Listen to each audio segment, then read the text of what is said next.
बाजरीचे पापड आपले आता संपूर्ण तयार झालेले आहेत। 1 किलो बाजरी आणि त्यात आपण जे पदार्थ घातले होते त्याला आपण मल्टीग्रेन पापड पण म्हणू शकतो। त्यात आपण काय काय घातलं होतं ते पाहण्यासाठी तुम्हाला व्हिडिओ पूर्ण पाहावा लागेल। तर तुम्ही पहा व्हिडिओ। आणि आपण त्यात बरेच पदार्थ घातलेले आहेत। तर आपले पापड खूप सुंदर झालेले आहेत, चवीलाही छान झालेले आहेत आणि मस्त वाळून गेले आहेत। तर मी आता तुम्हाला हा पापड तळून दाखवते। नमस्कार मैत्रिणींनो, उन्हाळा सुरू झालेला आहे आणि सगळीकडे वाळवणीचे पदार्थ बनवणं सुरू आहे। तर आपणही आपल्या चॅनलवर काही रेसिपी शेअर केल्या आहेत मी तुमच्यासोबत। तर आज मी करणार आहे बाजरीचे पापड। अतिशय खमंग, रुचकर, चविष्ट आणि खुसखुशीत असे सुंदर लागतात हे पापड। मला फार आवडतात आणि साधे आणि सरळ सोपे पापड आहेत हे। तर त्यासाठी मी घेतली आहे 1 किलो बाजरी आणि आपल्याला त्यात ॲड करायचं आहे 1 वाटी तांदूळ। त्याच वाटीच्या मापाने आपण घेणार आहोत 1 वाटी चना डाळ आणि 1 वाटी साबुदाणा,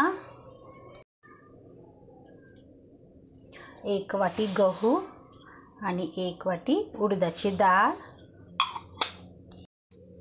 आणि दळतानाच आपल्याला त्यात टाकायचं आहे 2 चमचे जिरे आणि 2 चमचे बडीशोप, 1 चमचा ओवा आणि 1 चमचा धने। आता हे सर्व पदार्थ आपल्याला छान मिक्स करून गिरणीतून बारीक दळून आणायचं आहे। बाजरीचं पीठ मी आता हे गिरणीतून छान बारीक दळून आणलेलं आहे। गरम होतं म्हणून मी एका कढईत काढून घेतलं आहे। तर आता आपल्याला याला वस्त्रगाळ करायचं आहे, म्हणजेच एका मोठ्या भांड्याला मी ओढणी बांधून घेतली आहे। या पद्धतीने ओढणी साडी आपण काहीही बांधू शकतो। आणि यावर आपल्याला आता पीठ टाकायचं वाटीने आणि या पद्धतीने चाळून घ्यायचं आहे। हा अशा पद्धतीने कोंडा निघून जातो। वस्त्रगाळ केला म्हणजे आपले पापड खूपच छान होतात, चिकन येतात आणि मस्त चमकही येते पापडांना। त्यामुळे आपण एका अशा कापडानेच गाळून घ्यायचं पीठ, म्हणजे पापड खूप छान होईल। सर्व पीठ गाळून झालेलं आहे। तर आता आपण पाहूया कोंडा निघाल्यानंतर किती पीठ तयार झाले ते।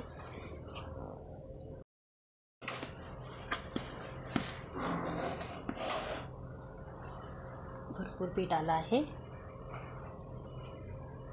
आता आपल्याला हे पीठ मोजून घ्यायचं आहे, कारण की आपण मापात खिशी घेणार आहोत। बाजरी एखादी बाजरी पाणी जास्त घेते, एखादी बाजरी कमी घेते, त्यामुळे आपल्याला मापात करायचं आहे। आणि याच मापाने मी पाणी मोजणार आहे, त्यामुळे मी पहिले पीठ मोजून घेते। 1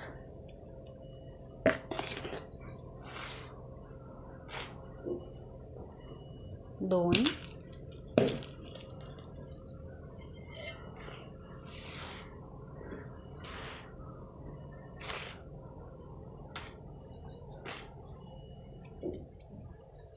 हे 3 2 माप मी एका स्टीलच्या कढईत काढली आहे आणि ते तिसरं माप उरलेलं पीठ सर्व मी एका कॅरी बॅगमध्ये भरून ठेवणार आहे, कारण की आपल्याला 2-2 मापाची खिशी घ्यायची आहे।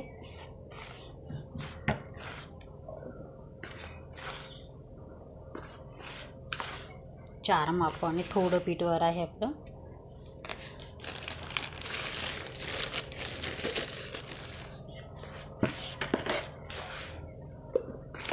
आता यातला अर्धा इकडे टाकून देऊया।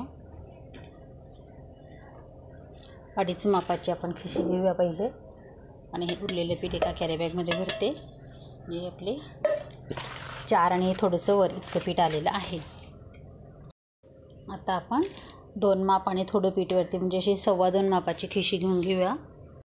गॅसवर एक मोठं भांडं ठेवलं आहे आणि त्याला आपल्याला मापात पाणी टाकायचं आहे। तर 2 माप घेतलं आहे आपण पीठ, तर मी आता 2 माप पाणी घालणार आहे। 1 माप आणि हे दुसरं माप, आणि आपण थोडंसं पीठ वर घेतलं आहे म्हणून 1 ग्लास पाणी अजून। आणि आपल्याला थोडंसं पाणी बाजूलाही गरम करत ठेवायचं आहे, थोड्या वेळात ठेवूया। आता या पाण्यात आपल्याला थोडे मसाले घालायचे आहे। खरं तर आपण दळताना पण मसाले घातलेले आहेत, म्हणजे जिरं, बडीशोप वगैरे। तर आपण आता फक्त 1-1 चमचा यात घालूया। ते ऑप्शनल आहे, आपल्याला कशी चव हवी त्याच्यावर। तर मी आता यात घालणार आहे 1 चमचा बडीशोप पूड, आणि 1 चमचा ओवा पूड, थोडा घालायचा आहे आपल्याला हिंग छोटा चमचा भरून, अर्धा चमचा सोडा आणि 4 चमचे पापडखार घालायचा आहे। 1 2 3 आणि 4 आणि सर्वात महत्त्वाचं म्हणजे ते चवीप्रमाणे मीठ। चवीप्रमाणे म्हणण्यापेक्षा आता आपण यात घालूया 2 चमचे मीठ। एका मापाला 1 चमचा मीठ असतं, 2 चमचे मीठ घालूया आणि या पाण्याला आता आपल्याला छान उकळी करून घ्यायची आहे। आणि हो, यात आपल्याला घालायचे आहे 1 चमचाभर तीळ, 1-1.5 चमचा तीळ घालूया, खसखस पण घालू शकतो। आता आपण छान वाफ करून घेऊया। पाण्याला आता उकळी आली आहे, यात आपण आता पीठ टाकून देऊया। मस्त वास येतोय मसाल्यांचा छान।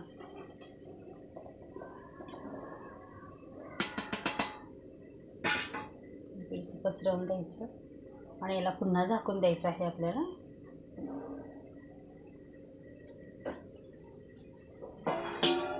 पीठ छान शिजू द्यायचं। पीठ छान शिजून आलेलं आहे, तुम्ही पाहू शकता। आता आपल्याला या घोट्याच्या सहाय्याने याला घोटून घ्यायचं आहे, छान घेरून घ्यायचं आहे। तुम्ही याला पातेलं धरायला कोणाची मदत पण घेऊ शकतात। पीठ एकदम छान घेरून झालेलं आहे। थोडंसं पाणी लागलं, थोडं पाणी टाकलं, घेरताना व्हिडिओ कॅच नाही करता आला। आता याची छान गोळा तयार झालेला आहे। आता हा गोळा आपण एका ताटात काढून घेऊया, कारण की याला आपल्याला अजून डबल वाफ घ्यायची आहे।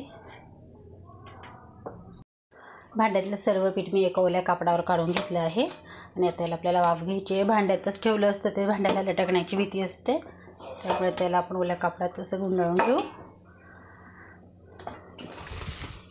आणि पातेल्यात थोडंसं पाणी ठेवलं आहे, त्याच्यावर एक रोळी, छोटी रोळी उलटी मारून देते आणि एक मोठी रोळी ठेवून यावर आपण ते पीठ ठेवून देऊया। या पद्धतीने आणि अजून एक ओला कापड झाकून द्यायचं आणि एक 5 ते 10 मिनिटाची छान वाफ घ्यायची आहे। पापडचं पीठ छान वाफलं म्हणजे पापडांना तडे पडत नाही आणि पीठ छान होतं।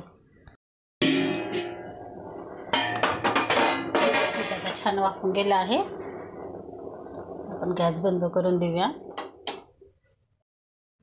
आणि याच्यातून आपल्याला अगदी थोडासा गोळा काढून घ्यायचा आहे आणि पुन्हा हे पीठ झाकून द्यायचं, म्हणजे हे गार होणार नाही, हे गरम गरमच राहू द्यायचं, म्हणजे गरम गरम पिठाचे पापड छान पटापट मोठे होतात। गॅस बंद आहे।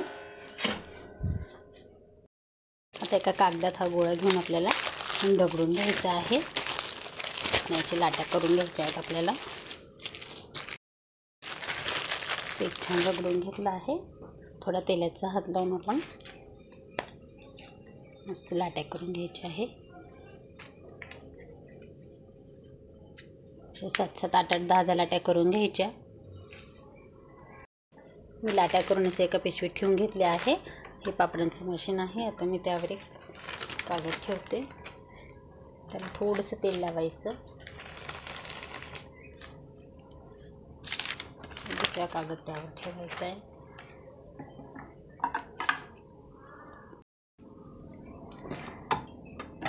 वा, किती सुंदर। अजून एक वेळा प्रेस करून घ्यायचं, 2 वेळा प्रेस करायचं, पापड छान मस्तच होतो। खूप सुरेख झाला आहे, तुम्ही पाहू शकतात। मस्तच असे मी आता 4-4 पापड तयार करते आणि मग साडीवर वाळवते।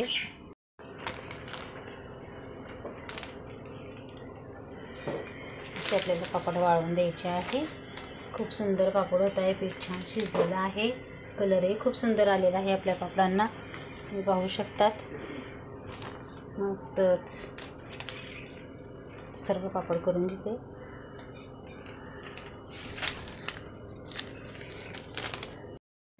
पहिल्या खिशीचे पापड आपले आता भरपूर झालेले आहेत। आता हे थोडे वाळत आले की जवळजवळ करणार, मग दुसरी खिशी पण लगेच घेऊन घेऊयात। पहिल्या खिशीचे पापड तिकडे वाळवले आहे आणि दुसरी खिशीचे पण झालेले आहे. सर्व पापड आता तयार झालेले आहेत. आता यांना आपल्याला 2 दिवस छान खणखणीत ऊन दाखवून द्यायचं आहे. खूप कडक उन्हात त्यांना छान वाळवून घ्यायचं आहे. तेल टाकलं आहे. आपण पापड तळून पाहूया.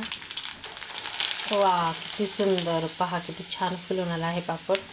मस्तच, अतिशय सुंदर.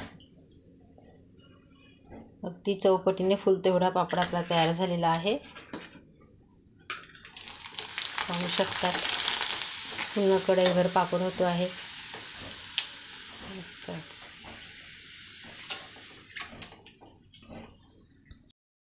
किती मस्त पापड फुलून आला आहे, तुम्ही पाहू शकता. अगदी चौपट असा फुललेला आहे आणि मल्टीग्रेन आहे. आपण त्यात बरेच पदार्थ घातले आहे आणि मऊ पण पापड सांगायला आहे बघा. अतिशय मऊसूत असं पापड तयार झालेला आहे. पण हा पापड आपण नेहमी सगळेच पापड आपण तळून पण खात नाही, तर आपण भाजूनसुद्धा हा पापड खाऊ शकतो. भाजून तूप लावून, तोही मी तुम्हाला दाखवते. आता आपण पापड भाजून पण पाहूया. जाळी ठेवून भाजा किंवा जाळी नाही ठेवून भाजला तरी छान भाजला जाईल पापड. छान भाजला गेला आहे. अजून एक भाजूयात.